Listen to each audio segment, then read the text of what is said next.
250वां दिन पाक कलाम में से पढ़ेंगे ज़बूर 106 उसकी पहली आयत से लेकर 15वीं आयत तक। खुदावंद की हम्द करो, खुदावंद का शुक्र करो, क्योंकि वो भला है और उसकी शफकत अबदी है। कौन खुदावंद की कुदरत के कामों को बयान कर सकता है या उसकी पूरी सिताइश सुना सकता है। मुबारक हैं वो जो अदल करते हैं और वो जो हर वक्त सदाकत के काम करता है। ऐ खुदावंद, उस करम से जो तू अपने लोगों पर करता है मुझे याद कर, अपनी नजात मुझे इनायत फरमा, ताकि मैं तेरे बरगजीदों की इकबालमंदी देखूं और तेरी कौम की शादमानी में शाद रहूं और तेरी मिरास के लोगों के साथ फख्र करूं। हमने और हमारे बाप दादा ने गुनाह किया, हमने बदकारी की, हमने शरारत के काम किए।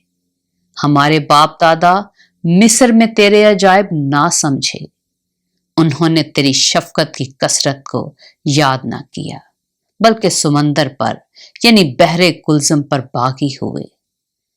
तो भी उसने उनको अपने नाम की खातिर बचाया, ताकि अपनी कुदरत जाहिर करे।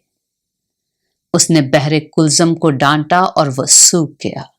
वो उनको गहराओं में से ऐसे निकाल ले गया जैसे बियाबान में से, और उसने उनको अदावत रखने वाले के हाथ से बचाया और दुश्मन के हाथ से छुड़ाया।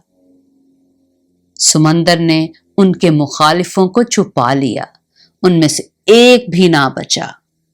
तब उन्होंने उसके कौल का यकीन किया और उसकी मदह सराई करने लगे।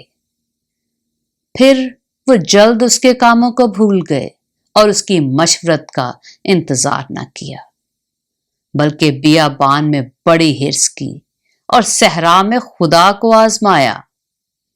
सो उसने उनकी मुराद तो पूरी कर दी, पर उनकी जान को सुखा दिया।